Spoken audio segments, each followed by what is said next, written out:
Welcome to One Step Matters. So, in this video, I am going to discuss with you Indian Council Act of 1861. जैसा कि आपको पता होगा कि 3 consecutive Indian Council Acts British parliament ने पास किया था, राइट? 1861 में पास किया गया था, फिर 1892 में पास किया गया था एंड 1909 में पास किया गया, ठीक है? अब ये रीज़न क्या था, क्यों इंडियन काउंसिल एक्ट आपको देखने को मिला कि ये पास किए गए? 1857 रिवोल्ट ऑफ 1857 जब हुआ था तो ये बात ब्रिटिश गवर्नमेंट को ये बात तो क्लियर थी कि अब ऐसे काम नहीं चलने वाला, अब इंडियंस को एडमिनिस्ट्रेशन में जोड़ना ही पड़ेगा, उन्हें एडमिनिस्ट्रेशन में उनका कोऑपरेशन लेना ही पड़ेगा, ठीक है? ये डिमांड्स भी काफ़ी ग्रो कर गया था, तो इन लोगों को लगा ब्रिटिश पार्लियामेंट को कि क्यों ना एक ऐसा एक्ट पास कर दें जिसमें इंडियंस को लगे कि हाँ वो लोग एडमिनिस्ट्रेशन में इंक्लूडेड भी हैं, बट वो मतलब एक प्रॉपर तरीके से एडमिनिस्ट्रेशन इंडियंस के हाथ में नहीं दे रहे हैं, बस एक तरीके से क्या बोलूँ, बस दिखावा सा कि हाँ इंडियंस अब एडमिनिस्ट्रेशन में इंक्लूडेड है।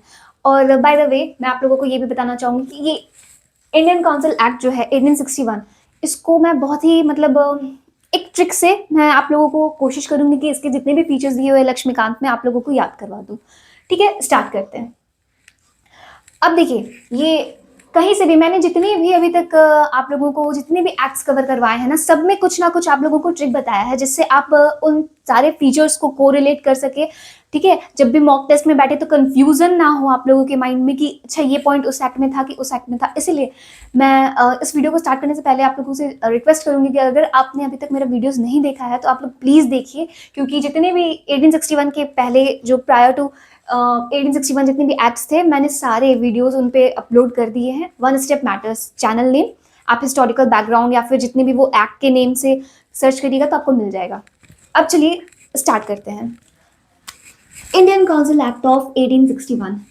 मैं चाहूंगी कि आप ये जो 61 दिख रहा है ना, 61, उसका आप हिंदी वर्जन लीजिए। क्या होगा? 61 होगा।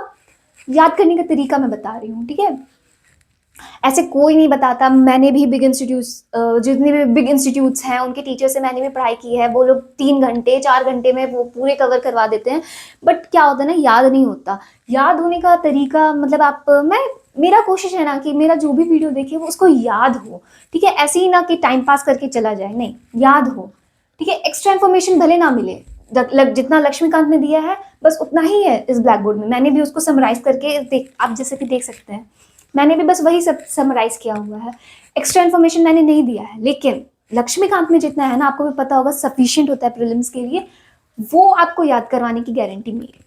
अब देखिए 61, 61, आप ये सट को ना सट कर लीजिए, सट। और हिंदी में हम लोग क्या बोलते हैं? सट। सट मतलब सटना, मतलब चिपकाना, सटना, सट करके बैठना। आप उसी चीज को इस चीज से कोरिलेट करिए। अब देखिए कितना मजा है इस चीज को पढ़ने में। एक सेट, एक बंदा, कौन एक बंदा? वो वॉइस, जो ये वाइसरॉय है वो एक बंदा, ठीक है? एक ये वाइसरॉय अकेले, और सेट किसको सटा रहा है? तो इंडियंस को एडमिनिस्ट्रेशन में सटा रहा है, ठीक है? ये किसको सटा रहा है? इंडियंस को एडमिनिस्ट्रेशन में सटा रहा है, ठीक है? लेकिन ये बंदा सटा तो रहा है, लेकिन ये एक अकेला बंदा ना अपनी तरफ सारे पावर्स को अपनी तरफ अट्रैक्ट कर लिया, सारे पावर्स को, ठीक है? मतलब सटा तो लिया इंडियंस को, बट सारे पावर्स किसके पास थे? इस बंदे के पास, इस एक बंदे के पास, ठीक है? अब आप चलिए फीचर्स देखिए, अब आपको मजा आएगा और आप रिलेट कर पाएंगे कि मैं क्या बोलना चाह रही हूँ इससे। First point, beginning of representative institutions. First time मतलब आपको पहली बार देखने को मिलेगा कि रिप्रेजेंटेटिव इंस्टीट्यूशंस का बिगनिंग हुआ है, ठीक है? By associating Indians with law making process. Law making process के साथ इंडियंस को अब एसोसिएट किया जा रहा है, ठीक है? पहली बार, for the very first time, beginning of representative institutions by associating Indians with the law making process, ठीक है? कैसे कैसे इंडियंस को एसोसिएट करना है? इलेक्शन होगा क्या? नहीं, इलेक्शन नहीं। क्या बोला मैंने? वो बोला एक बंदा सारे पावर अपने पास खींचेगा, ठीक है? कैसे खींचा इस बंदे ने? ये जो वाइसरॉय था वो नॉमिनेट करेगा किसको? कुछ इंडियंस को वो नॉमिनेट करेगा as non official members of his expanded council.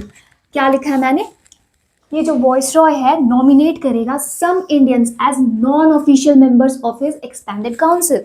ठीक है, मतलब इंडियंस को वो बुला तो रहे हैं एडमिनिस्ट्रेशन में कोऑपरेशन के लिए कि हाँ आओ कोऑपरेट करो हमारे साथ एडमिनिस्ट्रेशन में, बट देख रहे हो आप कैसे मेंबर्स बनाया गया उन्हें, नॉन ऑफिशियल। ठीक है, नॉन ऑफिशियल मेंबर्स बनाया गया। अब आते हैं सेकेंड पॉइंट में। ठीक है, डिसेंट्रलाइजेशन। अब देखिए क्या करना है यहाँ पे, वो जो गवर्नर जनरल का जो लेजिस्लेटिव काउंसिल है उसको एक्सपेंड करने का कोशिश किया गया, इंडियंस को उसमें एसोसिएट करने का कोशिश किया गया। तो क्या सिर्फ सेंट्रल लेवल पे होगा?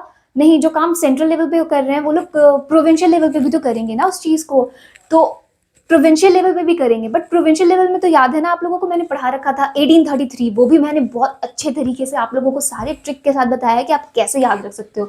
उस एक्ट को भी पढ़ाने में मैंने बहुत मेहनत की है, बहुत ज़्यादा ट्रिक सोचा है, बनाया है और फिर उसको अपलोड किया है। आप लोग प्लीज़ चार्टर एक्ट ऑफ 1833 भी देखिए, आपको समझ में आएगा।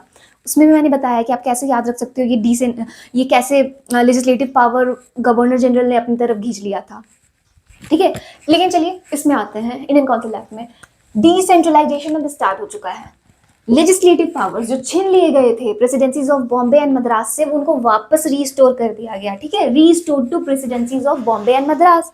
ठीक है, अब third point, new legislative councils कुछ बनाए गए। ठीक है, बस इंडियंस को थोड़ा सा प्लीज करने के लिए कि हाँ हाँ हम लोग आप लोगों को आप लोगों को भी इंटीग्रेट कर रहे हैं एडमिनिस्ट्रेशन में। ठीक है, तो थोड़ा और कहीं कहीं जगह पे लेजिस्लेटिव काउंसिल्स बना दिया गया। ठीक है, न्यू लेजिस्लेटिव काउंसिल्स फॉर कहाँ कहाँ, बंगाल में, नॉर्थ वेस्टर्न प्रोविंसेस में, पंजाब में, ये 3 जगह। ठीक है, बंगाल में, नॉर्थ वेस्टर्न प्रोविंसेस में एंड पंजाब में। ओके, लेजिस्लेटिव काउंसिल्स बनाए गए, new legislative councils. Fourth point आप देखिए, मैंने बोला ना वो एक बंदा एक सटाया तो, लेकिन एक बंदे ने सारे पावर्स अपने तरफ खींच लिए। कैसे खींच लिया देखिए, empowered viceroy to make rules and regulations for more convenient transaction of business in the council. Recognition to portfolio system. अच्छा इसमें बाद में आएंगे, पहले आप यहाँ पे देखिए। आप लोगों ने पढ़ा होगा जब भी प्रेसिडेंट चैप्टर लक्ष्मीकांत में, तो आपने एक पॉइंट पढ़ा होगा कि प्रेसिडेंट के पास वो अधिकार है कि ठीक है, president is empowered to make rules and regulations for more convenient transaction of business. Same line तो है, ये है ना एकदम डिट्टो वैसा ही, कि वॉइसरॉय के पास उस समय 1861 में वॉइसरॉय के पास ये अधिकार था, ये ताकत था कि वो रूल्स एंड रेगुलेशंस बना सकता था for more convenient transaction of business. ठीक है, एंड रिकॉग्निशन दिया गया किसको, टू पोर्टफोलियो सिस्टम। अब आप सोच करके देखिए ये पोर्टफोलियो सिस्टम, ठीक है, वो अभी क्यों इंट्रोड्यूस किया गया, क्योंकि ये लॉर्ड कैनिंग ने तो 1859 में ही इस चीज़ को मतलब सजेस्ट किया था पोर्टफोलियो सिस्टम को, बट अभी इंट्रोड्यूस किया गया। क्यों? क्योंकि आप समझ करके देखिए ना ब्रिटिश पार्लियामेंट का थॉट कि इंडियंस को भले ही as non official members integrate कर रहे हैं एडमिनिस्ट्रेशन में, लेकिन कर तो रहे ना।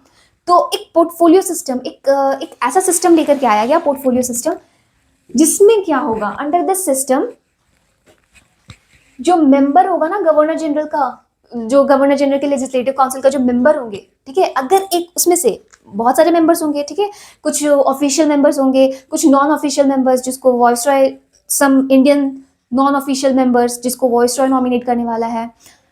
तो हुआ क्या कि इतने सारे जो मेंबर्स होंगे ना, उसमें से ये वॉइसरॉय क्या करता ना, अपना एक ब्रिटिश वाला, ठीक है, एक ब्रिटिश, एक इंग्लिश मेंबर को वो इंचार्ज बना देगा एक डिपार्टमेंट का। बहुत सारे डिपार्टमेंट होते हैं गवर्नमेंट्स में, तो एक डिपार्टमेंट का, मान करके चलिए एक डिपार्टमेंट का एक ऑफिशियल मेंबर को इंचार्ज बना दिया गया। एग्जाम्पल दे रही हूँ।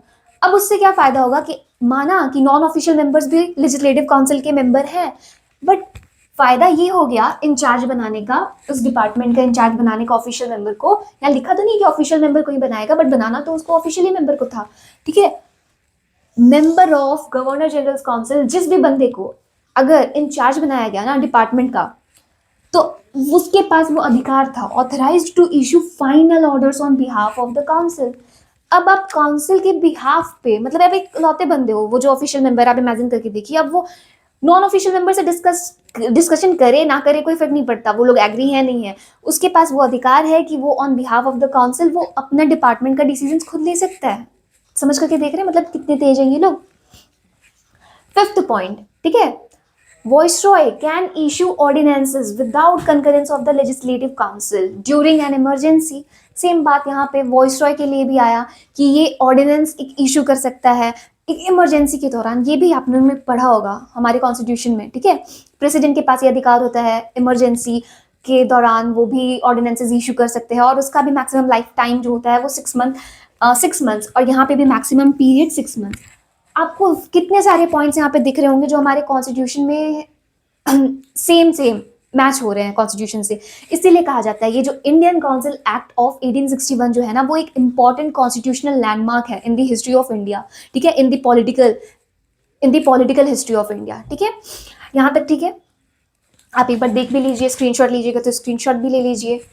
तो आप समझ रहे हो कि वॉइसरॉय ने कितने सारे पावर्स लिए। नॉमिनेट भी है वॉइसरॉय करेगा एक बंदा अपनी तरफ पूरा पावर खींचा हुआ है। नॉमिनेट भी वही करेगा नॉन ऑफिशियल मेंबर्स को, यही मतलब ऑर्डिनेंसेस भी पास कर सकता है। और फिर ये बंदा किसी लेजिस्लेटिव काउंसिल के मेंबर्स को, किसी मेंबर को इंचार्ज बना सकता है डिपार्टमेंट का, जो कि पूरे काउंसिल के बिहाफ पे अपने डिपार्टमेंट का डिसीजन ले सके पूरे काउंसिल के बिहाफ पे।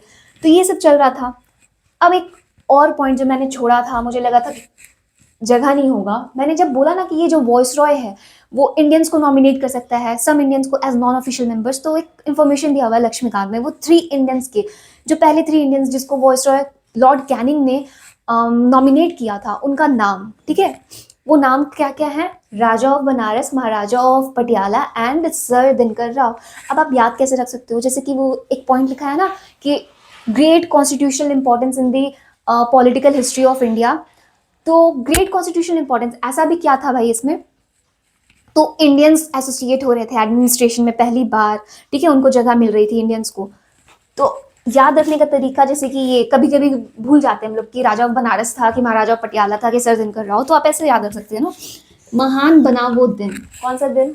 ठीक है, ये 1861 वाला जो पास किया गया, ये 3 इंडियंस को नॉमिनेट किया गया उसके लेजिस्लेटिव काउंसिल में, एक्सपेंडेड लेजिस्लेटिव काउंसिल में एज नॉन ऑफिशियल मेंबर्स। तो वो दिन महान बना, ठीक है, महान बना वो दिन। महा से महाराजा ऑफ पटियाला, बना से बनारस, राजा ऑफ बनारस, एंड वो दिन से हो गए दिनकर राव, ठीक है। That's it for Indian council act of 1861। अगर आपको मेरे एफर्ट्स पसंद आ रहे हैं ना, please like the video and subscribe my channel. Thank you.